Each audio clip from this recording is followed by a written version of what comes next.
Magandang hapon sa inyong lahat. Ito po si Herbert Curia, author-promoter ng The Bible Evangelization.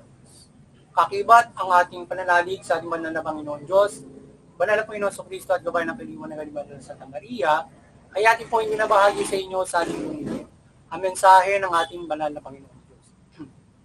Ang tema ng mensahe ng ating banal na Panginoon Diyos ay manampalataya sa ating banal na Panginoon Jesus o Panginoon Kristo upang maiwasan ng mga tukso at paggawa ng hindi mabuti o kasamaan.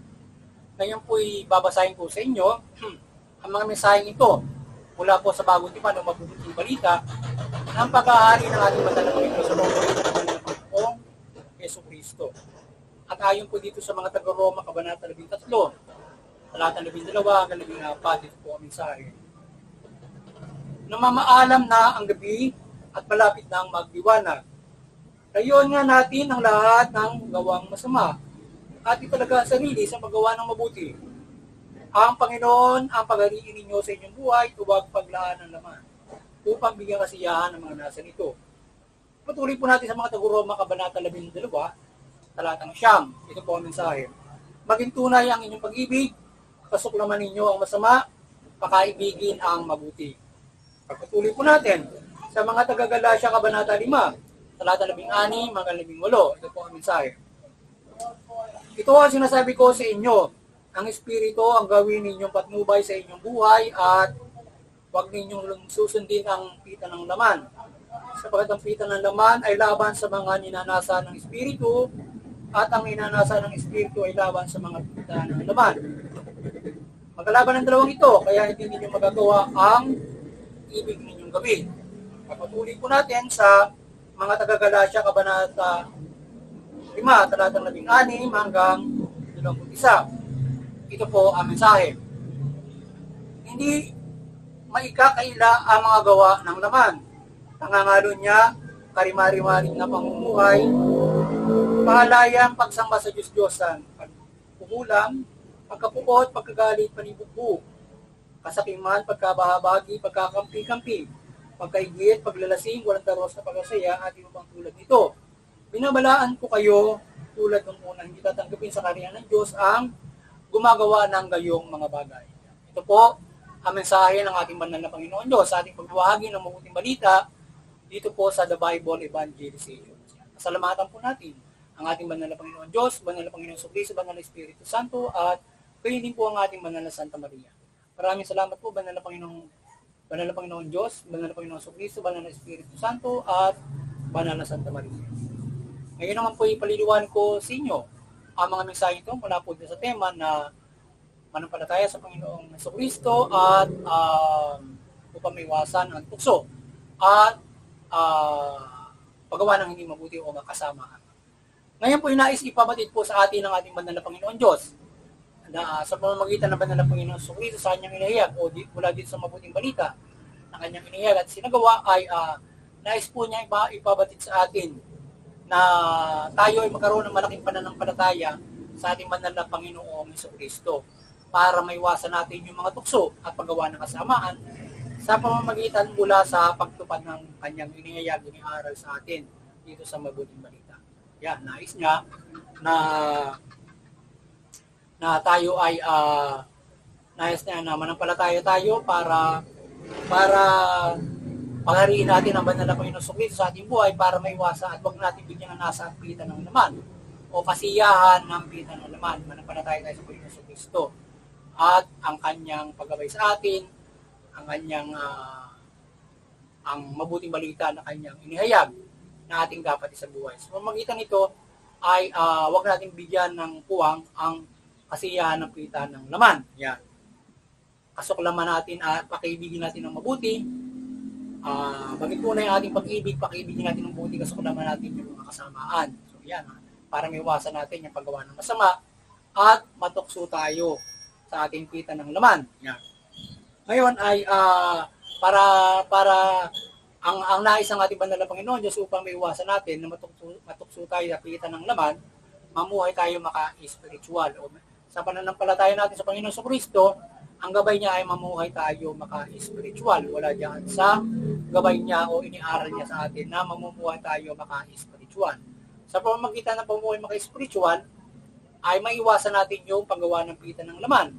So ginagabayan tayo, minumol niya tayo sa mga partikular na ano ba yung pita ng laman at ano ba yung kasamaan na dapat natin maiwasan mula dyan sa pita ng laman na yan. So ramdam naman natin kung anong pita ng laman at nakagawa tayo ng hindi mabuti. So ang gabay ng mabuting balita, babasahin natin. Ano ba yung pita ng laman, yung pangangalo niya at yung mga kasalanan na ilan na dapat nating iwasan. Dapat na maka-spiritual tayong mamuhay. Yan. Pangangalo niya, karimaring-maring na pumuhay, kahalayan, paglalasing niya, mga bisyo, pagkapuot, galit, kasakiman, pagkainggit, etc., etc., na pita ng laman. Ayun, naiingit tayo ay nagugutom, yan yung pita ng laman. Sa atin na tayo ay lamang, wala tayong makapangyarihan tayo, gusto natin tayo nasusunod. Yan yung mga pita ng laman. Ngayon, yung paggawa ng kasamaan sa ating ngayon na tayo ay nagyayabang, tayo ay mataas, yan. So, tayo ay nakagagawa ng di mabuti. Ano ba, tayo ay sa ating kagutuman, napitan na naging saking tayo, gusto natin ay nakagawa tayo ng masama na tayo ay dahil sa kagutuman, kahirapan, halimbawa, tayo ay natutukso na gumawa ng di mabuti para magkapera, parang gano'n. Kung tayo ay mabisyo, halimbawa, tayo ay natutukso ng mga bisyo, mga halimbawa, iba't ibang mga bisyo na nagugutom tayo roon. So, yan yung mga pita ng laman na dapat natin maiiwasan kung may pananampalataya sa Panginoon Diyos at mamumuhay tayo maka-spiritual. So, kung tayo may pagmamahal sa sarili natin, nananampalataya tayo, iiwasan natin yung pita na nakukontrol natin yung sarili natin. So, how we control ourselves. So, ang gabay naman ng Panginoon Diyos in molding us to have a spiritual life, mind and heart, kinakailangan marunong tayo kumontrol ng sarili, nagbibigil tayo ng sarili. Tayo ay mabait, matuwid, makatuwiran, makatarungan, yan. Tayo ay matuwid, mabuti, yan. Nagpipigil, hindi mayabang, mababang loob. Yan yung mga pag-uugali, pagmumol ng puso at isipan, how we live spiritually to avoid natin yung pita ng laman natin. Nakukontrol natin yan sa pamamagitan ng pamumuhay na ganito, na tayo ay dapat ay matuwid ng pamumuhay yan. Lalo na pagsunod sa pamahalaan. Pumumuhay tayo, masusunod natin ang pamahalaan kung tayo mamumuhay ayon sa gabay ng manalang Panginoon Diyos. Binumold niya tayo na mamuhay maka-spiritual at maging banal. Na hindi lang basta mabuti, kundi maging banal. Na kung saan yung maka-spiritual na pamumuhay na yan, ay dapat banal ka, na para ka namumuhay na sa kalangitan in this world. Na kaya nga mayroon tayong mga panuntunan na ginawa banal ng Panginoon Diyos mula sa ating dito sa makalaman o ating katawang lupang ito na tayo ay nag-aasawa kasi gusto ng Diyos mag-proliferate tayo, pero may panuntunan siyang ginawa para maka-spiritual tayo mapamamuhay even though we are doing proliferation. Yan, kailangan natin na sa reproduction, syempre magsisex kayo ng asawa mo. Pero by bas-bas yun kung ikakasal ka. Kasi kung gagawin mo yun sa labas, ayaw na ni Bigat yun ng sex na outside marriage sex. Kasi kapag may bas-bas yun, yung sexual sa loob ng pag-aasawa. Kasi reproduction yun, ipaparami ka. May bas-bas na rin yun kung ano makukuha mo dun sa bagay na yun. Kasi kaya ka magparami, kaya mayroong substance yung ginagawa ang Panginoon Diyos doon sa sexual na nararanasan natin, di ba? Kapag tayo ay gusto nating mag-reproduction, di ba? Sa pag-aasawa na yun. But yan ay nagiging temptation sa atin yung nakukuha natin sa ating sa sexual para ma-tempt tayo sa mga iba't ibang mga halimbawa kapwa natin na mga iba't ibang mga bagay. So maiwasan natin yung kung may pananampalataya sa Panginoon Diyos at nasusunod natin yung kanyang kalooban. Kaya usually that thing medyo vulnerable ang maraming tao diyan at tayo ay natitempt doon sa mga sexy, natitempt tayong makipag talik doon sa mga babae, mga gano'n, lalo na kung tinatempt ka, hinihikayat ka, di ba? Mga ganon. Mga iba't ibang mga bagay. Kaya, halimbawa, maraming mga tukso sa mga ganyan, sa bagay na yan. At iba't ibang mga tukso na magbubulit sa atin sa kasamaan at kapahamakan. Yan. Kaya tayo ay para maiwasan natin yung mga tukso na yan, so yung ating makalaman na pagnanasa o makalaman na sa ating nararamdaman ay nakokontrol natin with the spiritual guidance. So, yun na nga. At iba't ibang mga guide na ano ba yung masasama na dapat natin hindi gawin. Kagaya ng 10 utos, kagaya ng iba't ibang mga kautusan na yun ay mga masasama na dapat natin iwasan, yung huwag natin gagawin yun. At iba't ibang mga kasamaan na hindi natin dapat gawin kapag tayo ay sa pumuhay natin. Dahil yun ay masama, lalong-lalo na yung may kamatayang spiritual, kagaya ng pagpatay ng tao, kagaya ng iba't ibang mabibigat na mga kasalanan na uuwi sa kamatayang spiritual, at yun ay hindi natin dapat gawin. Yan ay yung pita ng laman natin ay nabubudyok sa atin para gawin ng mga bagay niyan, lalo na kung ikaw ay mahuhog kung nagagawa ng pagpatay ng tao. Kasi yung pagpatay ng tao, nag-trigger iyan kapag ikaw ay nagyayabang, kapag ikaw ay nagagalit, kapag ikaw ay gusto mong maghiganti, na nag-iipita ng laman, napupuot ka. So yun, nag-trigger na pagpatay ng tao hanggang sa gusto mo na pumapatay ka ng tao. Or ikaw ay nananakit ng kapwa-tao. So yun, naging masama ka ng tao sa pamamagitan ng mga kasamaan na yan. From the temptations na ikaw ay nagagalit, napupuot, nauwi sa ganung klase ng masama.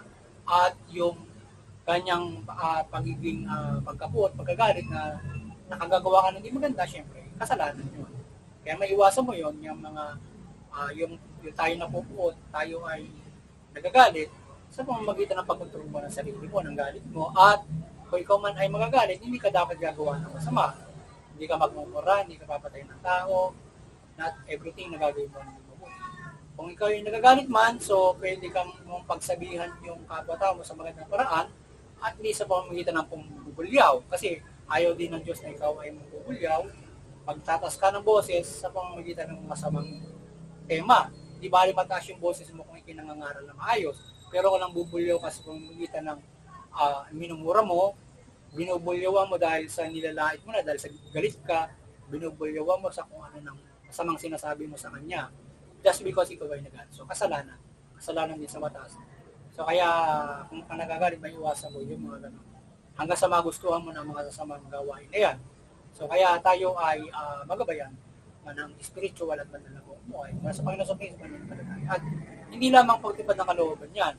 Kapag nanampalataya ka sa Panginoon sa Kristo at yung Espiritu Santo nasa iyo, siyempre, i-adya ka niya sa alat ng buhay ng kasamaan na matem ka ng gano'n. Iiwas ka sa masasama para hindi ka gano'n matem. Kung ikaw man ay nasusubok, ikaw ay magsisi sa iyong mga pagkakasala at patuloy kang gumawa ng mabuti. Iwasan mo, may iwasan mo yan. Sa pamamagitan ng gabay na banal na Panginoon sa Kristo, para maiwasan mo yung gano'ng mga klase ng temptasyon. Kasi ano ba, sinabi nga ni banal na San Pablo, kung kailan kung kailan ka gumagawa ng mabuti, andun yung masama. Diba, para tetempt ka. Andyan yung temptation sa paggawa ng mabuti.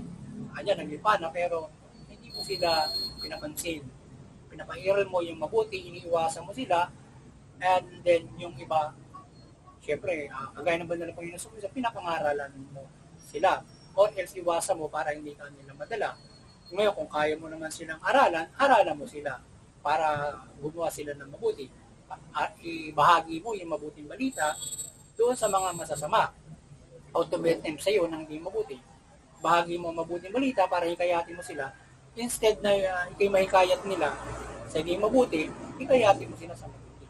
So, kung yung masama, hinikayat ka sa masama, or else mayroong mga naglipa na dyan na masama, so ikaw ay gumagawa ng mabuti sa pamamagitan ng pag-iwas, sa pamamagitan ng paghikayat ng mabuti, at iba't ibang mga kampanya na kabutihan, yung mga bagay, or else, mga masama, report mo sa gobyerno, mga tipong gano'n, diba? Para ma-read yung mga klase. Kung illegal, may legal na usapin. Diba? Kung walang legal na usapin na masasama, so pangaralan mo o iwasan mo, mga gano'n. Para hindi ka matem. At tutulungan ka rin ng banal na Panginoon para maiwasan mo yon. At iba't ibang mga bagay na mapapahama ka. ikaw ay mapariwara sa anumang uri ng mga lumawa, pagkakamali rin naman ng mga kapwa-tao. Hindi lang para may iwasan mo ang paggawa ng masama, kundi yung paggawa ng masama ng ibang tao iaadya kanya. Yan, di ba? Kaya, from you and from the other. Kung ikaw ay ginagawa ng masama, hindi ka gagawa ng masama sa kapwa. Ganon din yung kapwa-tao mo, hindi ka rin niya magagawa ng masama. Kung nagagawa siya maka-spiritual, everybody, kung nagagawa niya maka-spiritual, so really good. Di ba? So, yun kasimple yun.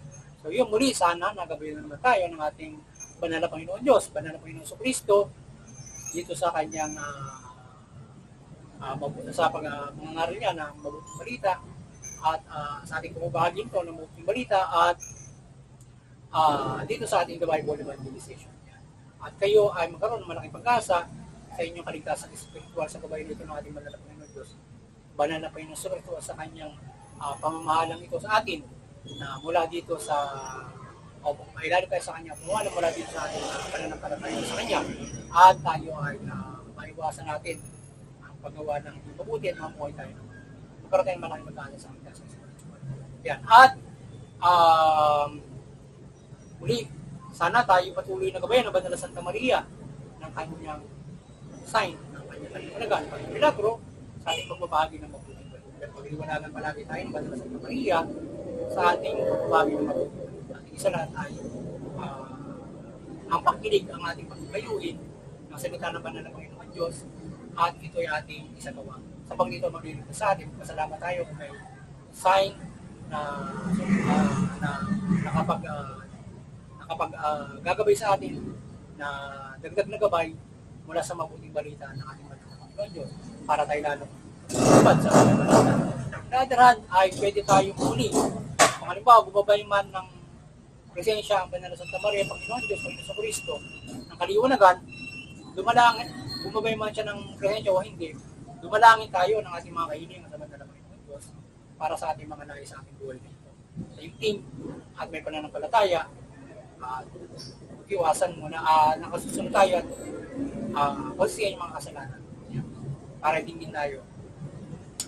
At doon sa interfaith unity, patuloy tayo magkaisa yung para may unawan tayo, iwasan natin yung sigalutan, hindi pagkakaunawan na sa karasan, yan, naawayan at maaaring digmaan.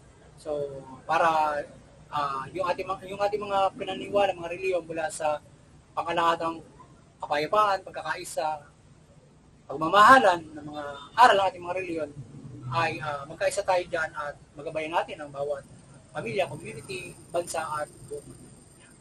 At doon sa CBCP and Vatican Church, patuloy niyong maliwanagan kayo ni Banal na Santa Maria, patuloy yung pagbuklore ng sangkatauhan mula sa bansang Pilipinas sa pananampalataya sa ating Banal na Panginoon Diyos mula sa Panginoon Kristo at mabuting balita na yan. Sa ating munting kakayanan, patuloy tayong nananampalataya ng paggabay ng Banal na Santa Maria. Presensya ng Banal na Santa Maria, Panginoon, Banal na Panginoon Kristo, Banal na Espiritu Santo, sa ating pagbabahagi ng mabuting balita, ang pagbubuklod ng sangkatauhan sa pagbabahagi ng mabuting balita ng panaganap ito. Makagabay tayo sa pagpapairal ito ng mga aral at mga aral ito at mabuhay tayo ng mabuting matubig banal. At naman tayo sa at